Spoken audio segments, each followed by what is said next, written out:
Yes. Baik, kita buka 2 Samuel 5 ayat 17 sampai 20. Haleluya. 2 Samuel 5 ayat 17 sampai 20. Ya, 2 Samuel 5 ayat 17 sampai 20. Haleluya, kita mau belajar dari dalam. Bagaimana Tuhan mengambil terobosan yang luar biasa bersama Tuhan. Yuk, udah? Dapat? Udah dapat? 2 Samuel 5 ayat 17 sampai 20. Udah dapat? Amin. Kalau dapat kita bangkit berdiri yuk, sekali lagi maaf. Saya undang bangkit berdiri. Oke. Ayat 17 ayat 20 kita bersama-sama. Haleluya.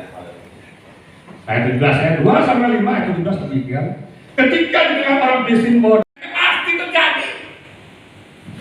Ketika Allah menolak Saul, saudara Tuhan, kemudian Allah mengutus Samuel ke rumah Isai untuk menulis satu anaknya.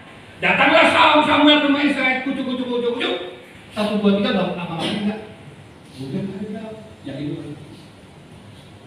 Samuel diurapi dengan urapan raja.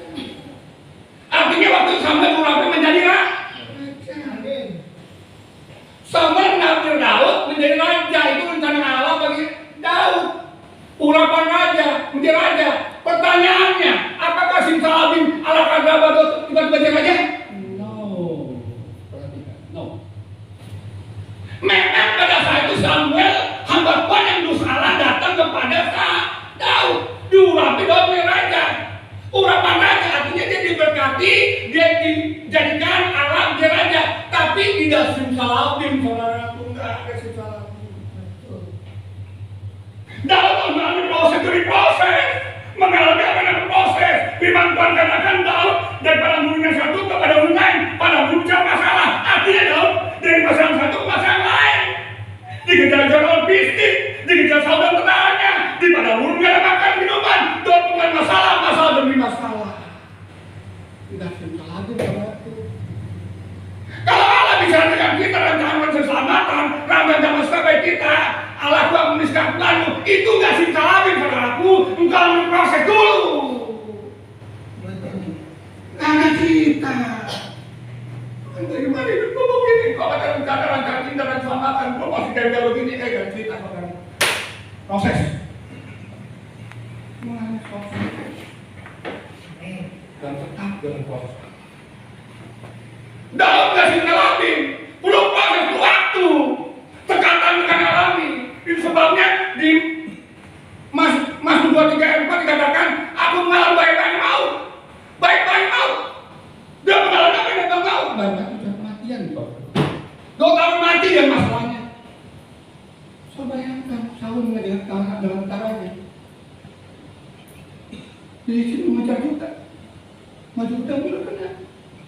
Di padang gurun gak ada makanan, susah. Kau bisa bayangkan, Daud sama siapa?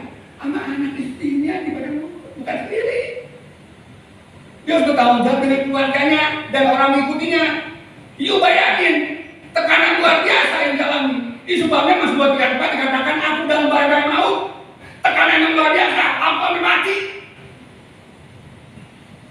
Dan itu dialami Daud, bos. Jangan tiba-tiba kau lihat Daud lihat aja, enak aja.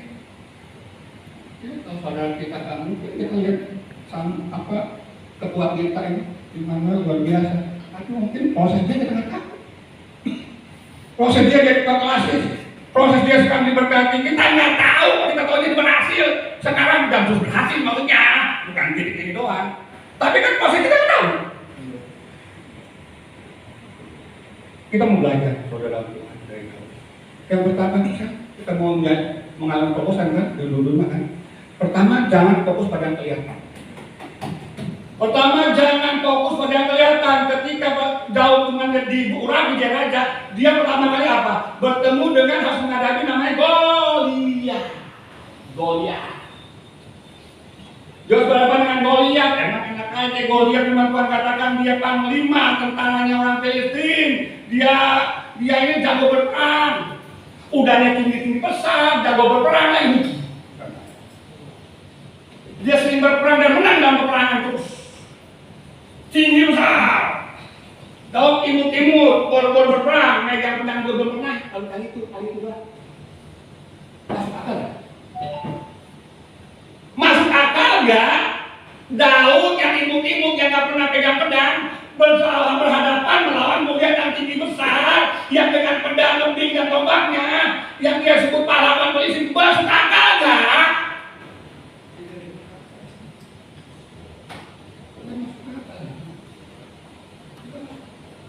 Kadang-kadang kita dihadapi, kita tahu naik kondor baik. Kita dihadapi sesuatu yang gak masuk akal di hadapan kita. Kita kadang-kadang menghadapi breakthrough, keterobosan menggulimat. Kita bicara bagaimana keterobosan. Kerjaan gua cuma begini, keterobosan dari mana? Dulu nanti kalau rumah susah lagi kalau susah.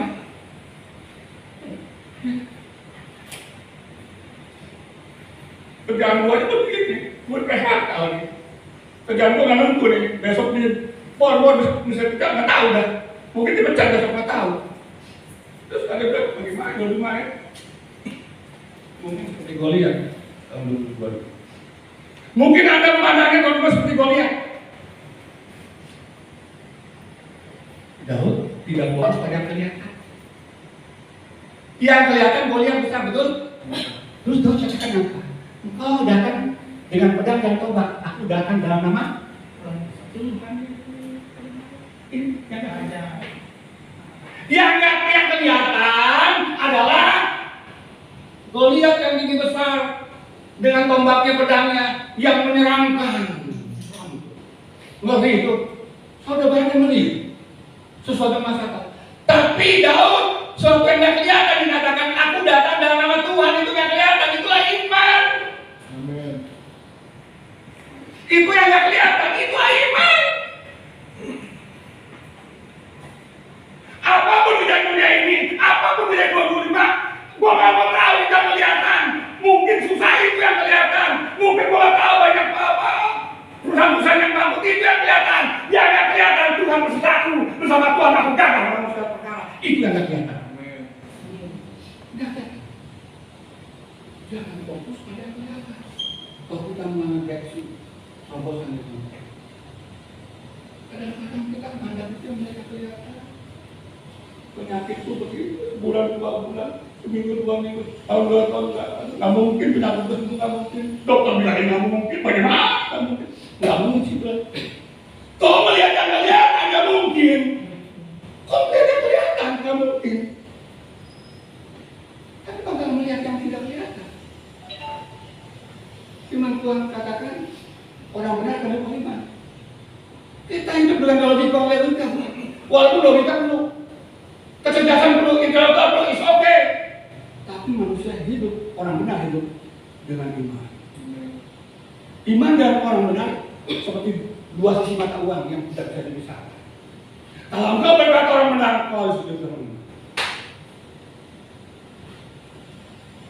Kalau kau merasa kau benar, dibenarkan dari Yesus, darahmu Tuhan yang tidak saling mengusah mencikan saya menjadikan orang benar, yes. Tapi sisi satu lagi, kau harus hidup dengan iman. Itulah iman kita yang tidak kelihatan. Sehingga kita bawa mengalami terobosan.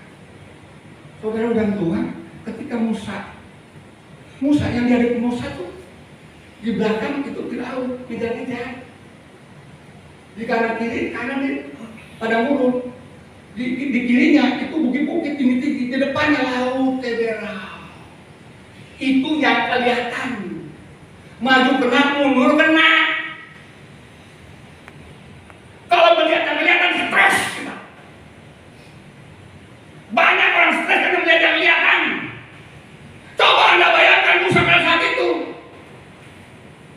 Di belakang Firaun sama tentaranya mau ngapain? Dengan pedang yang mau dilawan. Mulai pada mulur dikejar bisa, nggak apa. Ke bukit Bidunurung sama juga, ke depan laut. Melihat yang kelihatan stres, suteres. Kadang-kadang itu kan kita kan melihat yang kelihatan kan. Enggak bakal kita main terobosan kalau cuma melihat yang kelihatan. Enggak bakal. Terus apa misalnya? Kita Tuhan. Dia tak kelihatan loh. Dia putus aku tuh. Dia putus aku ke Allah. Dia tak kelihatan. Dia teriak pada itu. Kadang-kadang apa kadang tempat itu